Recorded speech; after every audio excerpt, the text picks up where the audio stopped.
Luke the Evangelist. Luke the Evangelist was one of the four evangelists, the four traditionally ascribed authors of the canonical Gospels. The early church fathers ascribed to him authorship of both the Gospel of Luke and the Acts of the Apostles.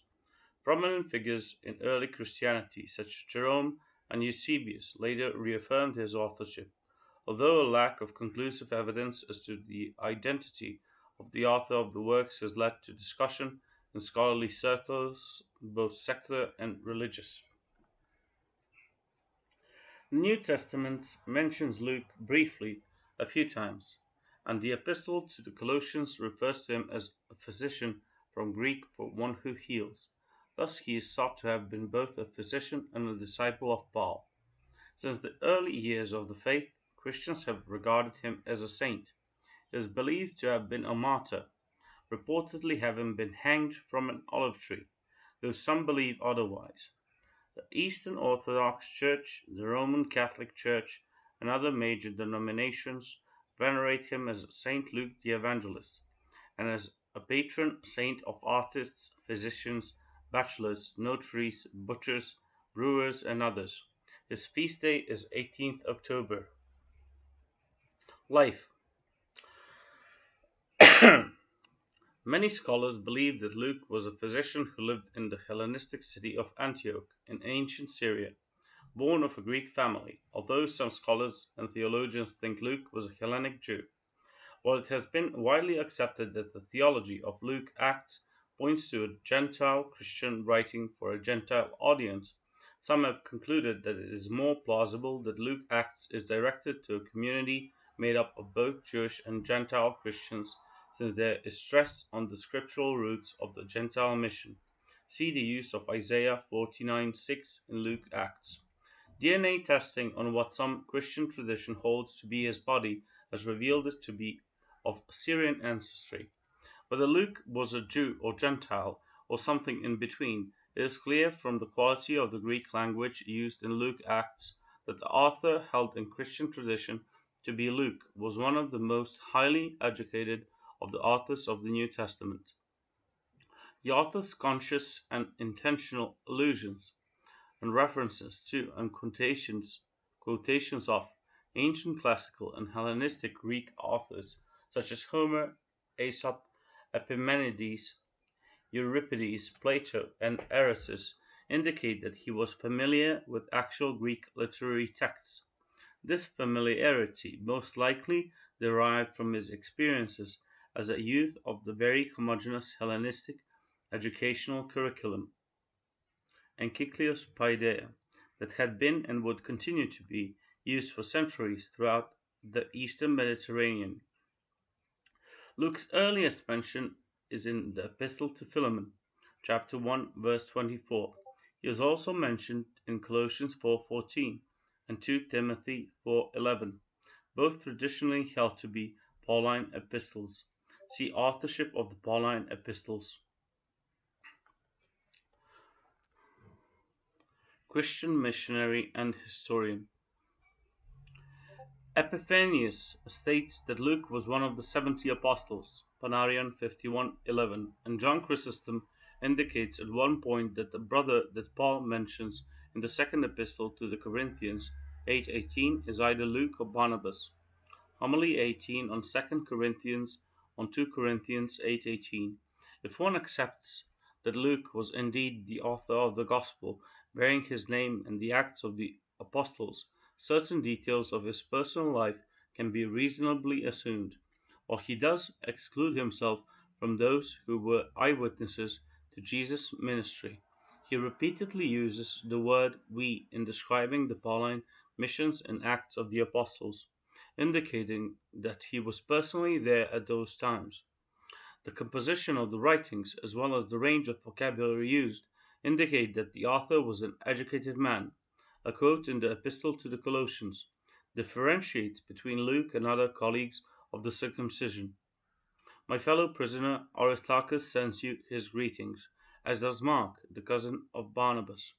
Jesus, who is called Justus, also sends greetings. These are the only Jews among my co workers, for the kingdom of God, and they have proved a comfort to me. Our dear friend Luke, the doctor, and Demas send greetings. Colossians 4, 10, 11, 14. This comment has traditionally caused commentators to conclude that Luke was a Gentile. If this were true, it would make Luke the only writer of the New Testament who can clearly be identified as not being Jewish. However, that is not the only possibility. Although Luke is considered likely to have been a Gentile Christian, some scholars believe him to have been a Hellenized Jew. The phrase could just as easily be used to differentiate between those Christians who strictly observed the rituals of Judaism, and those who did not. Luke's presence in Rome with the Apostle Paul near the end of Paul's life was attested by 2 Timothy 4:11. Only Luke is with me. In the last chapter of the book of Acts, widely attributed to Luke, there are several accounts in the first person also affirming Luke's presence in Rome, including Acts 28:16. And when we came to Rome, according to some accounts, Luke also contributed to the authorship of the Epistle to the Hebrews. Luke died at age 84 in Boeotia, according to a fairly early and widespread tradition. According to Nikephoros Kallistos Xanthopoulos, Greek historian of the 14th century, and others, Luke's tomb was located in Thebes, whence his relics were transferred to Constantinople in the year 357. Authorship of Luke and Acts. The Gospel of Luke does not name its author. The Gospel was not, nor does it claim to be, written by direct witnesses to the reported events, unlike Acts beginning in the 16th chapter. However, in most translations, the author suggests that they have investigated the book's events and notes the name Theophilus of that to whom they are writing. The earliest manuscript of the Gospel, Papyrus 75, or Piers Bodmer 1415, dated AD 200, ascribes the work to Luke, as did Irenaeus, writing AD 180, and the Muratorian fragment, a 7th century Latin manuscript thought to be copied and translated from a Greek manuscript as old as AD 170. The Gospel of Luke and the Acts of the Apostles make up a two-volume work which scholars call Luke Acts. Together they account for 27.5% of the New Testament, the largest contribution by a single author.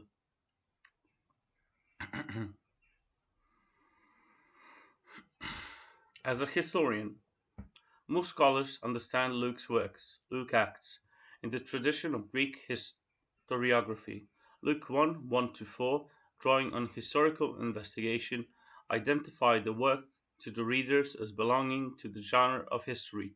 There is disagreement about how best to treat Luke's writings, with some historians regarding Luke as highly accurate and others taking a more critical approach.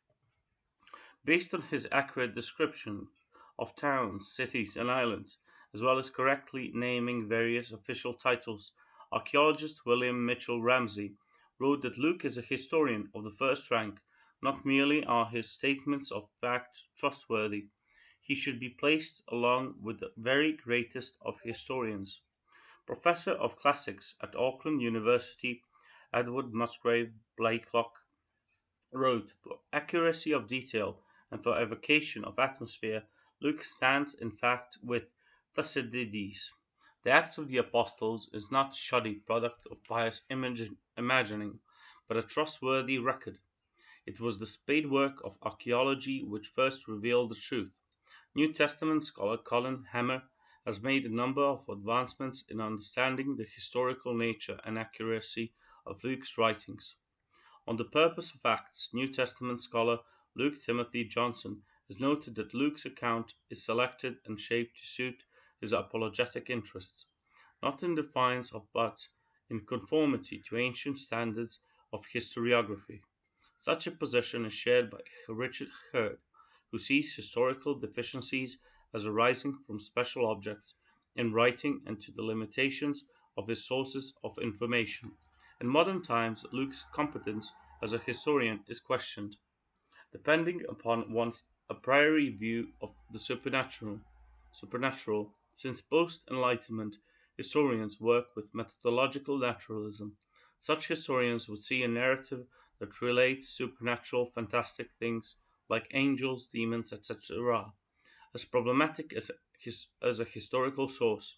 Mark Powell claims that it is doubtful whether the writing of history was ever Luke's intent.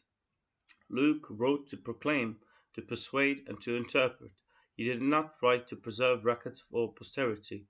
An awareness of this has been for many the final nail in the Luke the historian's coffin. Robert M. Grant has noted that although Luke saw himself within the historical tradition, his work contains a number of statistical improbabilities, such as the sizable crowd addressed by Peter in Acts 4:4. He has also noted chronological difficulties whereby Luke has Gamaliel refer to Theudas and Judas in the wrong order, and Theudas actually rebelled about a decade after Gamaliel spoke. 5:36:7. Though this report's status as a chronological difficulty is hotly disputed. Brent Landau writes, so how do we account for a gospel that is believable about minor events but implausible about a major one? One possible explanation is that Luke believed that Jesus' birth was of such importance for the entire world that he dramatically juxtaposed this event against an imagined act of worldwide domination by the Roman Empire, who was himself called Saviour and Son of God, but who was nothing of the sort. For an ancient historian following in the footsteps of Thucydides, such a procedure would have been perfectly acceptable. As an artist, Christian tradition starting from the 8th century states that Luke was the first icon painter. He is said to have painted pictures of the Virgin Mary and Child, in particular the Hodegetria image in Constantinople, now lost. Starting from the 11th century, a number of painted images were venerated as his autograph works, including the Black Madonna of Czestochowa, Our Lady of Vladimir, and Madonna del Rosario. He was also said to have painted Saints Peter and Paul, and to have illustrated a Gospel book with a full cycle of miniatures. The late medieval guilds of St. Luke gathered together and protected painters in many cities of Europe, especially Flanders. The Academy of St. Luke in Rome was imitated in many other European cities during the 16th century. The tradition that Luke painted icons of Mary and Jesus has been common, particularly in Eastern Orthodoxy. The tradition also has support from the St. Thomas Christians of India, who claim to still have one of the Theotokos icons that St. Luke painted and which St. Thomas brought to India. The art critic A.I. Uspensky writes that the icons attributed to the brush of the Evangelist Luke have a completely Byzantine character that was fully established only in the 5th-6th century. Symbol. In tradition, depictions such as paintings, evangelists, portraits, and church mosaics, St. Luke is often accompanied by an ox or bull, usually having wings. The ox is mentioned in both Ezekiel 1:10 and Revelation 4:7. Sometimes only the symbol is shown, especially when in a combination of those of all four evangelists. St. Luke is suggested by the ox a sacrificial animal because his gospel stresses the sacrificial nature of Christ's ministry and opens with Zechariah performing his priestly duties. Veneration. Eastern Orthodoxy. The Eastern Orthodox Church commemorated Saint Luke, apostle of the 70, evangelist, companion, co-worker of the holy apostle Paul, hierom martyr, physician, first icon painter, with several feast days. The following are fixed feast days: 4th January, the Synaxis of the 70 Apostles; 22nd April, Feast of Apostles Nathaniel, Luke the Evangelist, Clement of Sardis, or Clement of Rome, Annapolis of Heracleon. Greek sources say that Saint Luke, Lucius, was someone other than the Evangelist Luke. This feast is held also on 10th September.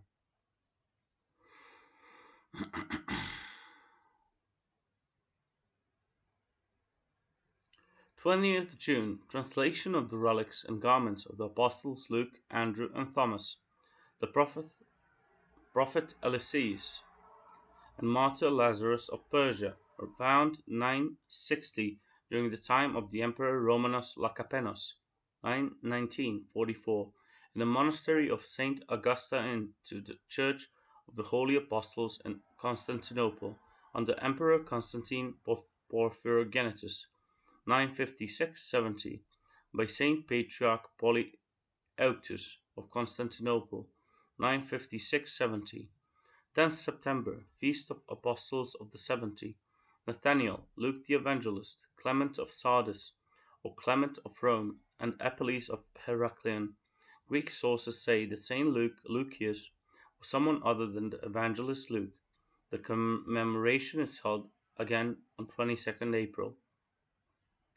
18th October, Feast of the Apostle and Evangelist Luke, Gregorian calendar. 31st October, Feast of the Holy Apostle and Evangelist Luke, Julian calendar. There are also movable feasts in which Luke is commemorated. Synaxis of All Saints of Achaia, movable holiday the Sunday before the Feast of St. Andrew, 30th November. Synaxis of All Saints of Boeotia, movable holiday on the last Saturday of May. Roman Catholicism. The Roman Catholic Church commemorates Luke the Evangelist on 18th October. Oriental Orthodoxy. Anglicanism. The Church of England commemorates Luke the Evangelist on 18th October. Relics. Despot George of Serbia purportedly bought the relics from the Ottoman Sultan Murad II for 30,000 gold coins after the Ottoman conquest of Bosnia. The kingdom's last queen, George's granddaughter, Mary, who had brought the relics with her from Serbia as a dowry, sold them to the Venetian Republic. In 1992, the then Greek Orthodox Metropolitan Hieronymus of Thebes and Livadea, who subsequently became Archbishop Hieronymus II of Athens and all Greece, requested from Bishop Antonio Matiazzo of Padua the return of a significant fragment of the relics of St. Luke to be placed on the site where the holy tomb of the Evangelist is located and venerated today. This prompted a scientific investigation of the relics in Padua, and by numerous lines of empirical evidence, archaeological analyses of the tomb in Thebes and reliquary of Padua, anatomical analyses of the remains, carbon-14 dating, comparison with the purported skull of the Evangelist located in Prague, confirmed that these were the remains of an individual of Syrian descent who died between 72 and 416 AD. The Bishop of Padua then delivered to Metropolitan Hieronymus the rib of St. Luke that was closest to his heart to be kept at his tomb in Thebes. Thus, the relics of St. Luke are divided as follows: the body in the Abbey of Santa Justina in Padua, the skull in the St. Vitus Cathedral in Prague, a rib at his tomb at the Holy Church of Luke the Evangelist in Thebes. We also collected and typed modern samples from Syria and Greece. By comparison with these population samples and with samples from Anatolia that were already available in the literature, we could reject the hypothesis that the body belonged to a Greek rather than a Syrian individual. However, the probability of an origin in the area of modern Turkey was only insignificantly lower than the probability of a Syrian origin. The genetic evidence is therefore compatible with the possibility that the body comes from Syria, but also with its replacement in Constantinople. Genetic characterization of the body attributed to the Evangelist Luke.